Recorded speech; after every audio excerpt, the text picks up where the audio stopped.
اپنے پاک پاکیزہ گھر یعنی مسجد میں آنے کی توفیق عطا فرمائی۔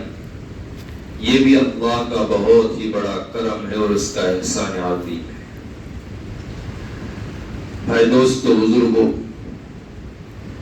یہ رمضان کا مبارک مہینہ اتنی تیزی سے گزر گیا، ایسا لگتا ہے کہ ابھی 2-3 دن پہلے ہم رمضان کے شروع کا جو چاند دیکھنے کی تمنا رکھتے تھے، ابھی آج وہ دن آ گیا کہ عید الفطر کی چاند کی کوشش میں لگنے والے ہیں۔ گویا کہ ایام بڑی تیزی کے ساتھ گزر رہے ہیں۔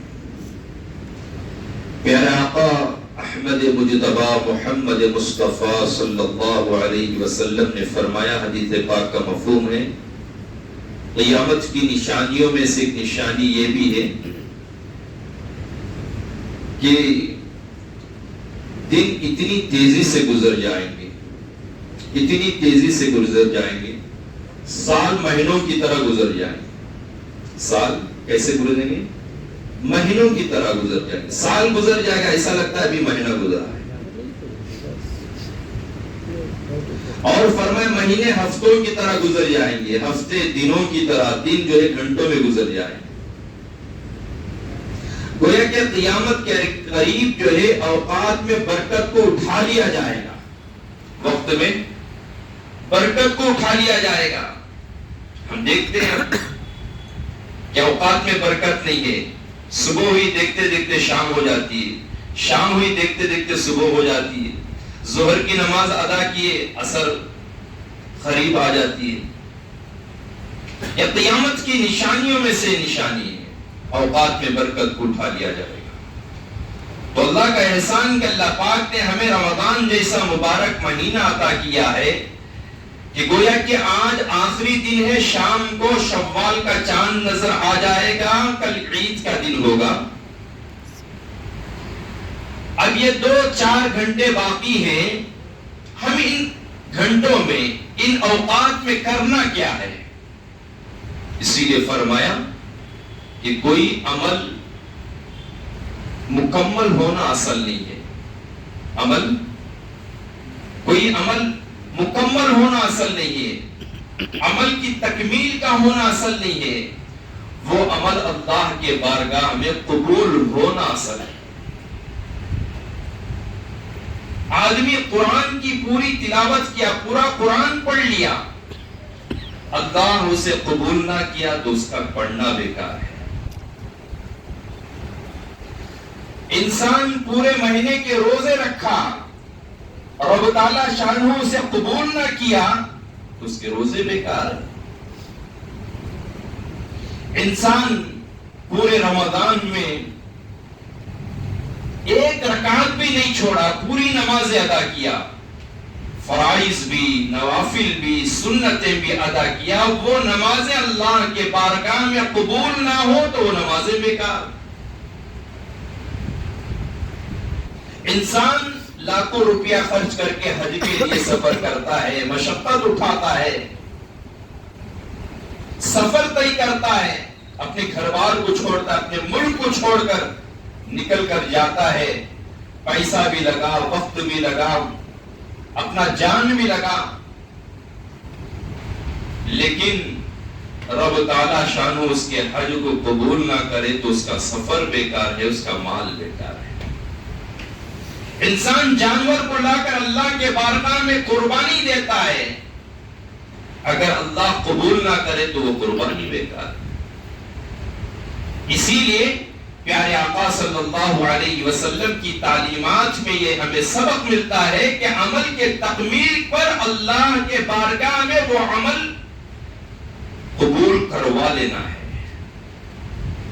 اسی لیے ہر عمل کے بعد دعا رکھی گئی۔ نماز کی تکمیل پر رب تعالیٰ شانہ کے دربار میں ہاتھ اٹھا کر دعا مانگی جاتی ہے۔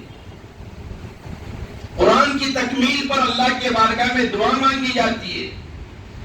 صبح سے شام تک بھوکا رہے، روزہ رکھے، افطار کے وقت یہ تعلیمات ہمیں دی جا رہی ہیں کہ اللہ کے بارگاہ میں دعا مانگو۔ اور خود حضرت سیدنا ابراہیم علی نبینا علیہ الصلوۃ والسلام اللہ کے حکم سے آپ اور آپ کے لخت جگر حضرت اسماعیل علی نبینا علیہ الصلوۃ والسلام دونوں مل کر اللہ کے وہ گھر کی تعمیر، کعبۃ اللہ کی تعمیر کو مکمل کیے. تو حضرت ابراہیم علیہ السلام بھی اللہ کے بارگاہ میں دعا مانگی. گویا کہ عمل کے آخر میں دعا مانگی جاتی ہے اور وہ عمل کی قبولیت کے لیے اللہ سے مانگا جاتا ہے. اللہ یہ عمل میں نے کیا اپنی حیثیت کے مطابق، میرے بس میں جو جیسا تھا میں نے وہ عمل کو کیا، اب اسے قبول کرنا تیرا کام ہے. اسے قبول کرنا کس کا کام ہے؟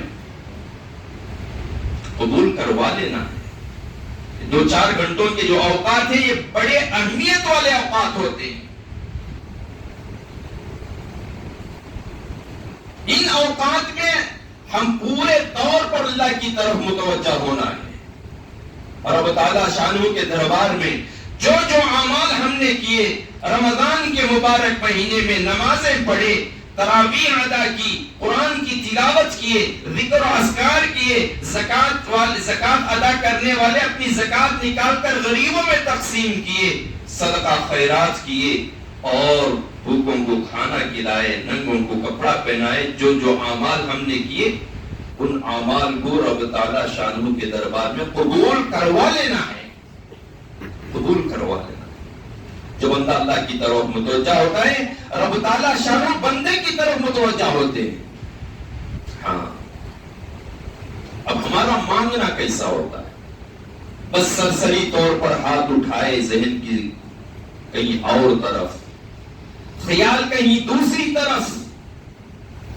اللہ کے گھر میں بیٹھ کر، مصلی پر بیٹھ کر رب تعالیٰ شانہ کے دربار میں ہاتھ اٹھانے کے باوجود بھی ہمارا ذہن منتشر رہتا ہے کہیں اور دوسری جگہ پر. ایک بات. اور دوسری بات، دل کے اندر وسوسہ، قبول کرے گا یا نہیں کرے گا، شک، یہ چیزیں نہیں ہونا ہے. ذہن بھی اللہ کی طرف متوجہ ہو اور یقین بھی اللہ کی ذات پر 100% ہو. رب تعالیٰ شانہ میری دعا کو قبول فرمانے والا ہے، میری دعا کو اللہ سن رہا ہے. یہ یقین کے ساتھ اللہ کے دربار میں ہاتھ اٹھا کر مانگیں گے تو اللہ قبول کرنے والا. اسی لیے فرمایا الدعاء مخ العبادہ. دعا عبادت کا مغز ہے. عبادت کا مغز ہے دعا. اللہ کے بارگاہ میں مانگنا ہے، گڑ گڑانا ہے، رونا ہے. معلوم نہیں آئندہ سال ہمیں رمضان ملے گا یا نہیں ملے گا. ہو سکتا ہے ہمارے لیے جمعہ آخری جمعہ بھی ہو. یہ جمعہ ہمارے لیے آخری جمعہ بھی ہو سکتا ہے، کیونکہ ہم اپنی زندگی کی گارنٹی دے نہیں سکتے. ایک موقع پر صحابہ اکرام رضوان اللہ تعالی علیہم اجمعین کے درمیان پیارے آقا حضرت محمد عربی صلی اللہ علیہ وسلم سوال کیے، اے صحابہ بتاؤ تمہاری زندگی کی کتنی گارنٹی تم بتا سکتے؟ اپنی اپنی زندگی کی کیا گارنٹی ہے؟ ایک صحابی اٹھے، کہنے لگے کہ میں کل صبح سونے کے بعد زندہ اٹھوں گا یا نہیں اٹھوں گا، اس کی گارنٹی. کوئی کہنے لگے میں گھر تک پہنچوں گا یا نہیں پہنچوں گا، اس کی گارنٹی. ایک صحابی اپنے اپنے انداز سے بیان کرنے لگے. خود جناب آقا احمد مجتبی محمد مصطفیٰ صلی اللہ علیہ وسلم بیان کرتے ہیں کہ میری اپنی زندگی کے بارے میں نماز میں بیٹھوں، سلام ایک طرف پھیروں، دوسری طرف سلام پھیروں یا نہ پھیروں، اس کی بھی گارنٹی. ڈاؤٹ فل زندگی ہے، آف ڈاؤٹ کی، آف ڈاؤٹ ہے، فل ڈاؤٹ ہے.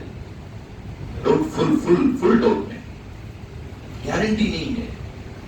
انسان بڑی مشقت اور محنت کے ساتھ، بڑی خوشی کے ساتھ، بڑی تمنا کے ساتھ اچھا لباس کپڑا لا کر ٹیلر کے پاس ڈالا ہے، کل پہننے کی امید میں ہے، کل پہننے کی تمنا میں ہے، کل پہننے کی خواہش میں ہے، کل پہننے کی آرزو میں ہے. معلوم نہیں کہ وہ کپڑا ٹیلر کے پاس سلا ہوا پہنے گا یا اللہ اس کے لیے کفن کا کپڑا مارکیٹ میں لا چکے ہیں. اللہ کی بہتر جانتا.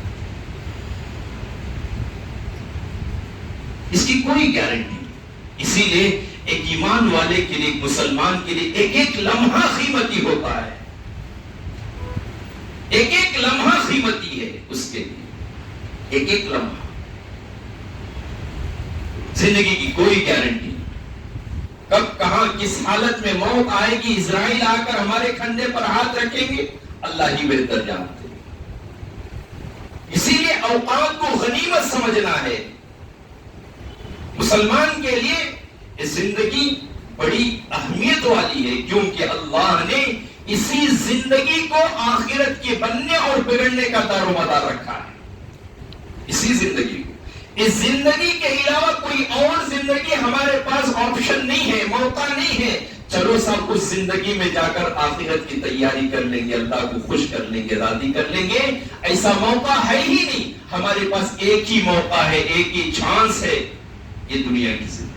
ابھی میں اور آپ زندگی گزار رہے ہیں، اس کے علاوہ کوئی اور زندگی نہیں. اس لیے فرمایا ایمان والے کے لیے زندگی بہت قیمتی ہے. ہے چھوٹی، ہے شارٹ زندگی، ہے مختصر زندگی، لیکن ایمان والے کے لیے بہت قیمتی ہے، بہت قیمتی. ایک ایک لمحہ قیمتی. جو وقت گزر جاتا ہے پھر پلٹ کر واپس نہیں آئے گا. پلٹ کر واپس نہیں آئے گا. انسان چاہے جتنا بھی مال خرچ کر دے، پوری دنیا کی دولت لگا دے، جوانی ختم ہو کر بڑھاپے میں چلے گیا تو پھر جو ہے وہ سر نیچے پیر اوپر کر دے، پوری دنیا کی دولت لگا دے، جوانی واپس آ سکتی ہے؟ نہیں آ سکتی. جوانی واپس پلٹ کر نہیں آئے. ایک مرتبہ موقع ملتا ہے. جوان کو جوانی کا ایک مرتبہ موقع، انسان کو زندگی کا ایک مرتبہ موقع ملتا ہے. وقت ٹل گیا پھر دوبارہ پلٹ کر آئے گا نہیں. اسی لیے ہم اس یقین کے ساتھ اللہ سے مانگے، اللہ ہماری دعاؤں کو قبول کرنے والا ہے. پچھلے زمانے میں ایک بادشاہ گزرا ہے، بہت ظالم بادشاہ. اس کا ظلم مشہور، اتنا کٹر ظالم، اگر ٹھان لیا کسی کو قتل کرنا، قتل کر کے رہے گا. کسی کے جسم سے سر جدا کرنا ٹھان لیا، وہ کر کے رہے گا. بڑا مشہور بھی تھا، حجاج بن یوسف. بہت ظلم کیا، بہت ظلم کیا، بہت ظلم کیا، مسلمانوں کو قتل کر بہت ظلم کیا. لیکن اہل علم حضرات فرماتے ہیں، کتابوں میں لکھا ہوا ہے کہ اگر اللہ پاک اس کے ظلم کو دیکھا تو وہ ہرگز جو ہے جنت میں، کیونکہ اللہ ظلم کو برداشت نہیں کر سکتا. ہاں اللہ رحمان ہے، رحیم ہے. اس نے اپنی زندگی میں ایک نیک کام کیا ہے. وہ کیا ہے؟ وہ یہ ہے کہ جو ہم قرآن پڑھتے ہیں وہ بغیر زبر زیر پیش کے تھا پہلے، لیکن زبر زیر پیش لگوانے والا یہ حجاج بن یوسف. ایک نیک کام کیا ہے، اللہ اگر اس نیک عمل پر اسے معاف کر دے تو اس کی معافی ہوگی، ورنہ اس کا ٹھکانہ جہنم ہے. اتنا ظالم بادشاہ. ایک موقع پر وہ کعبۃ اللہ کا طواف کرنے لگا. طواف کرتے کرتے دیکھا کہ ایک نابینا آدمی، اس کی آنکھ نہیں ہے، آنکھوں سے اندھا ہے، نابینا ہے. وہ کعبہ کے قریب بیٹھ کر اللہ کے دربار میں ہاتھ اٹھا کر دعا کر رہا ہے کہ اللہ میں نابینا ہوں، مجھے دیکھنے کی طاقت دے، مجھے بینائی دے. میں دیکھ نہیں سکتا کیونکہ اللہ کی نعمت ہے آنکھ، بڑی نعمت اللہ کی. ہمیں کیا اس کی اہمیت معلوم ہے؟ کسی اندھے کو کبھی بٹھا کر ہم پوچھے کہ بھائی زندگی کیسی گزر رہی ہے، تو وہ اندھا آدمی، وہ نابینا آدمی یہ بات کہنے پر مجبور ہو جاتا ہے کہ بھائی میں کیا بتاؤں، میرے پاس تو رات اور دن دونوں برابر ہیں. بتائے گا نہیں وہ دونوں برابر. بھائی میں کیا بتاؤں، میرے سامنے کالا کپڑا اجلا کپڑا دونوں برابر ہیں، میرے اندر وہ فرق کرنے کی طاقت نہیں ہے. کون سا اجلا کپڑا ہے کون سا کالا کپڑا ہے فرق نہیں کر سکتا. ایک گلاس میں دودھ لگا کر سامنے رکھیں اور ایک گلاس میں پانی لگا کر سامنے رکھیں. اس اندھے آدمی کو کہیں کہ آپ بانس سونگنے کے بجائے آپ ایسے ہی اندازے کے طور پر بتاؤ دودھ کون سا ہے پانی کون سا، بتا سکتا ہے؟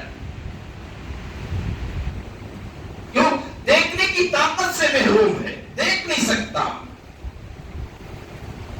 اس کے پاس رات دن برابر، کالا کپڑا اجلا کپڑا دونوں برابر. لیکن اللہ کا کتنا بڑا انسان ہے کہ اللہ پاک نے مجھے اور آپ کو موتی جیسے آنکھ دیا.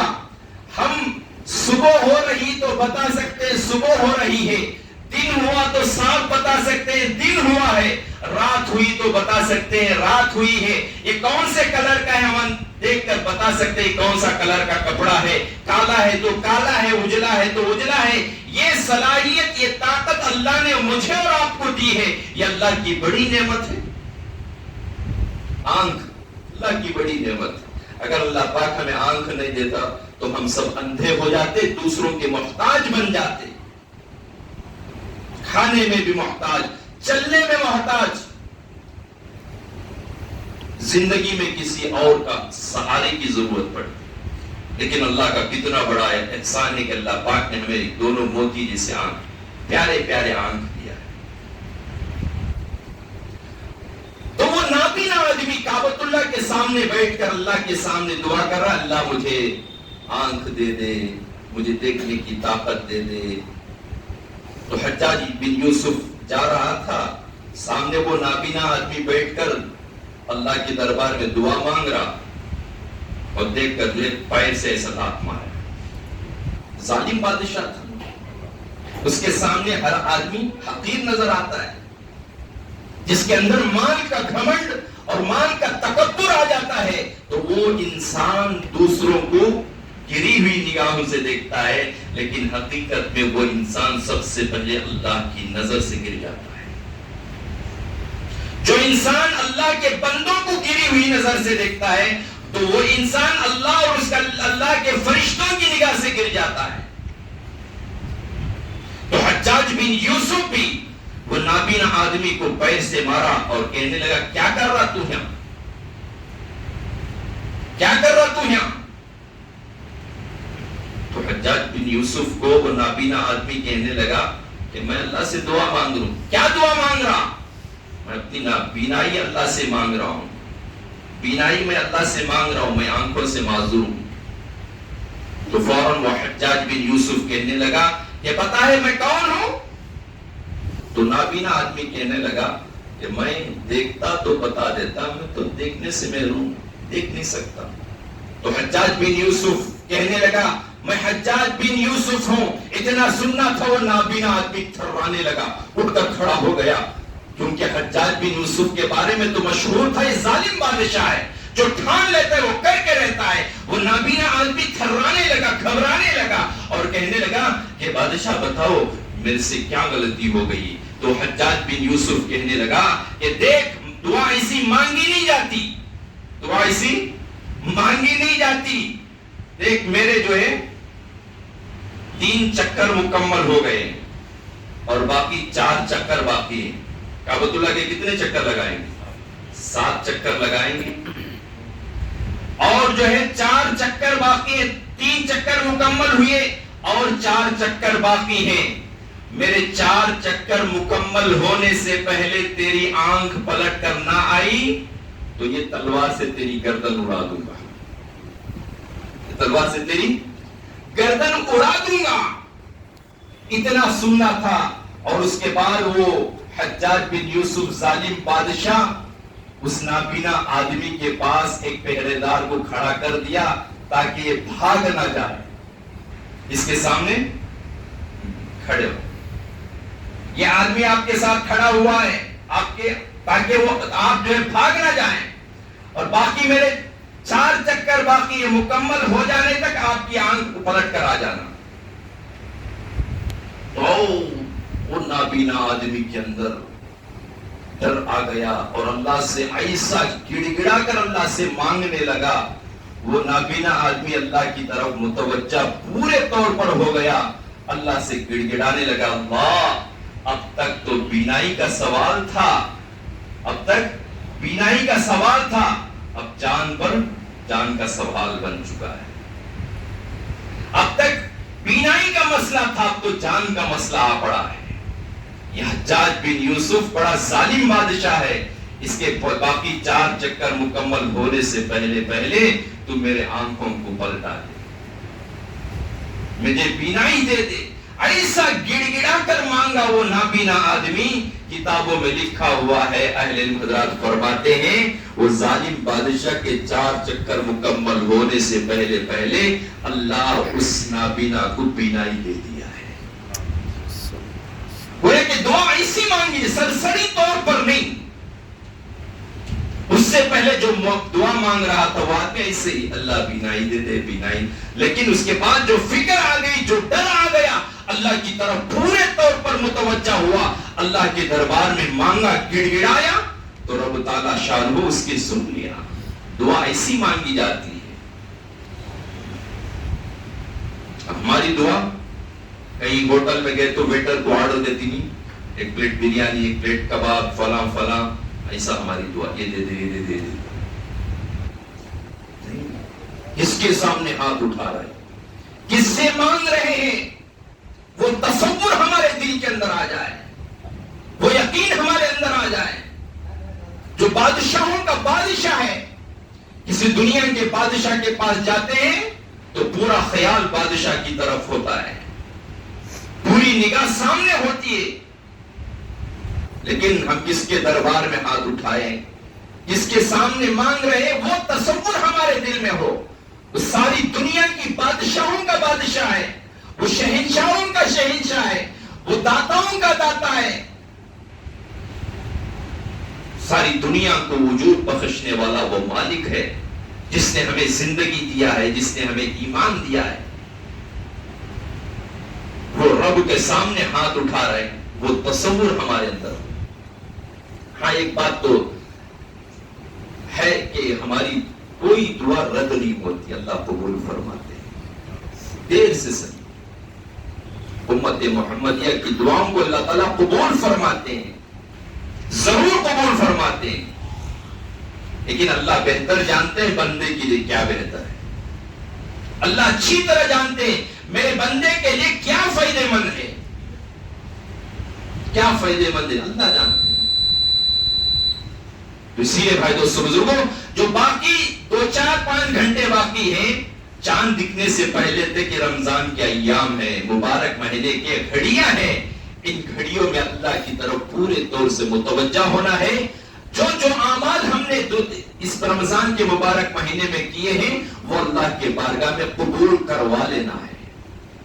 اسی لیے میں نے فرمایا عمل کا پورا ہونا اصل نہیں ہے، وہ عمل کا اللہ کے بارگاہ میں قبول ہونا اصل ہے، قبول ہونا اصل ہے، قبول کروا لے، اللہ قبول کرنے والے ہیں۔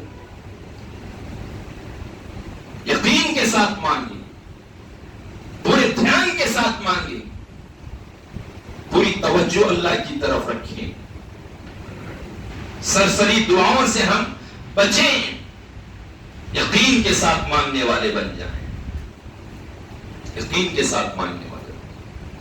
تو الحمدللہ اللہ کا احسان کہ اللہ پاک نے ہمیں یہ مبارک مہینہ عطا کیا تھا، یہ ختم بھی ہو رہا ہے، اور ہم اس بات کی کوشش کریں، اس بات کا اسی مہینے میں چاند دکھنے سے پہلے رب تعالیٰ شانوں کے سامنے گڑ گڑا کر اللہ سے مانگیں، ربا جس طریقے سے میں نے رمضان میں نمازوں کے ساتھ زندگی گزارا، غیر رمضان میں بھی وہ توفیق مجھے دے دیجیے۔